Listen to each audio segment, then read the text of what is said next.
চন্দ্র, একটি চাঁদ, দুই এ পক্ষ, দুইটি পক্ষ, কৃষ্ণ পক্ষ ও শুক্ল পক্ষ, তিন এ নেত্র, তিনটি চোখ, দুটি সাধারণ চক্ষু ও একটি জ্ঞান চক্ষু, চার এ বেদ, চারটি বেদ, ঋক, সাম, যজু, অথর্ব, পাঁচ এ পঞ্চবাণ, পাঁচটি বাণ,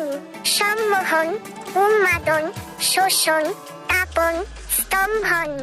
ছয় এ ঋতু, ছয়টি ঋতু, গ্রীষ্মকাল, বর্ষাকাল, শরৎকাল, হেমন্তকাল, শীতকাল ও বসন্তকাল, সাত এ সমুদ্র, সাতটি সমুদ্র, লবণ, ইকুর্স, সুরা, ঘৃত, ছবি, ক্ষীর ও স্বাদুদক সাগর, আট এ অষ্টবসু, আটটি বসু, পৃথিবী, ধ্রুব,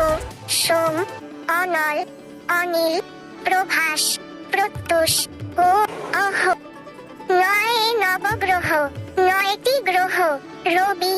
চন্দ্র, মঙ্গল, বুধ, বৃহস্পতি, শুক্র, শনি, রাহু ও কেতু। দশ এ দিক, দশটি দিক, পূর্ব, পশ্চিম, উত্তর, দক্ষিণ, ঈশান, বায়ু, অগ্নি, নয়িত, ঊর্ধ্ব ও অর্ধ।